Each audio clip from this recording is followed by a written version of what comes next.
You can perform the pendulum slowly. Now, this is something that I played around with a little bit more recently, and you change the arms a little bit, and you can also add a little hop. Let me show you what I've done.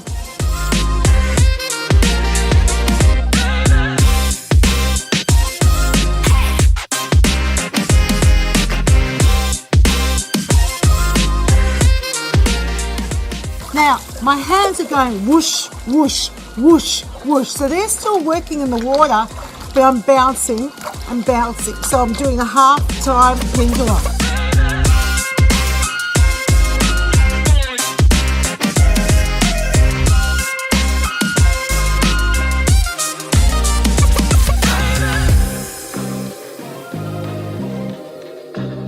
You can change those arms to a push-push.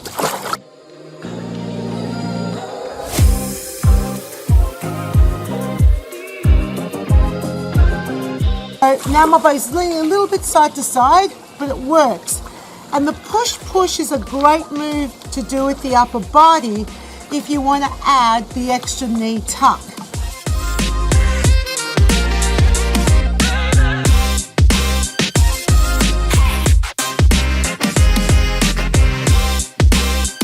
And it's a challenging workout, that's for sure. So what I'm doing is I'm holding leg out and bringing the opposite knee up, the one I'm standing on. I often give it in those levels. Half time, add the push because the arms are a little bit different, and then add the knee tuck. So there's 3 different levels that people can choose to work at. Just to recap, let me go through it again. Option 1. Option 2.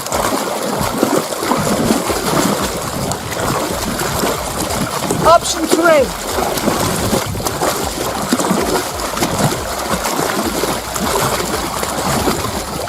And option 3 is a bit more demanding because you've got to hold that leg out. So not only do you get to work your adductors, you'll also feel your abductors around the hips working as well. You can perform the pendulum slowly. Now, this is something that I played around with a little bit more recently, and you change the arms a little bit, and you can also add a little hop. Let me show you what I've done. So that's the basic pendulum, and now this is the hop action. So it's half time. So watch what the arms are doing. They're whoosh, whoosh. It's like a double action to the side. My hands are going whoosh, whoosh, whoosh, whoosh. So they're still working in the water, but I'm bouncing and bouncing. So I'm doing a half-time pendulum. Half-time pendulum, and the hands are turning around. Look at all that turbulence. So much turbulence as I'm pushing off. And I'm lifting the leg out to the side and trying to hold that leg out to the side as I do that double bounce on the toes. You can change those arms to a push-push. So as I do the hop, I'm doing a double push across the body. I'm still facing forwards.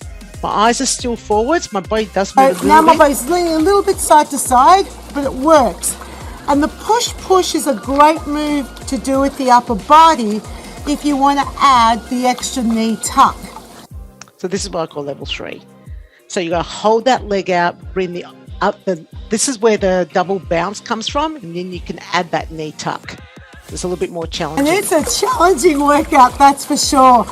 So what I'm doing is I'm holding leg out and bringing the opposite knee up, the one I'm standing on. I often give it in those levels. Half time, add the push because the arms are a little bit different, and then add the knee tuck. So there's 3 different levels that people can choose to work at. Just to recap, let me go through it again. Option 1. Option 2. Hold the leg straight. Hold the leg straight. Keep the body facing Option forward. 3. And the knee tuck. And the knee tuck. You can see it's clear from above the water.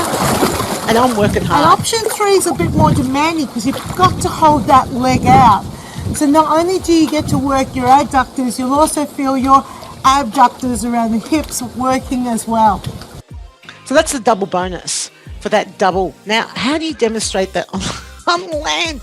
Okay, you need something, because I don't know about you, but I'm certainly not that sort of, I'm not an Olympic athlete. Russell, when you have a pet that loves to like sleep in a doorway or something like that? That's Russell right now. So we've got good.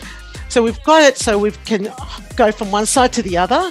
Then I go half time, 1, 2, bounce on your toes, but I need the frame. The frame's going to make my life so much easier. I can try and do it without the frame, but I've got a 50-year-old body that doesn't like hitting the concrete really hard. So the frame makes it a little bit easier for me. So bounce, bounce, bounce, bounce, because I'm using my arms. And then I show the arm action. Keep the eyes forward. The arms are going to go to the side. The body's going to lean a little bit to the side, because you can't keep your body completely vertical. Otherwise, it's going to feel awkward. But you're pushing to the side, not really to the side, sort of more on a 45-degree angle, right? And then when they've got that, you can say, if you want to work harder, bounce, lift, bounce, lift, bounce, lift. And so now I've got the frame to help support my body weight. If you like, you can sit in the frame. For those people who are like, oh my God, that looks a little bit too intense. And you can go here, lift, here, lift. So I can go from here and just sit on the back of the frame with the arms pushing. So this makes it so much easier to teach the pendulum. But I go to the frame every single time I have to teach the pendulum, because I just find it a really challenging exercise to do well. And I want my body to last the whole workout and last next week and next month and next year. I want to keep teaching Aqua for a long time. So that's what I do with the frame to be able to demonstrate it.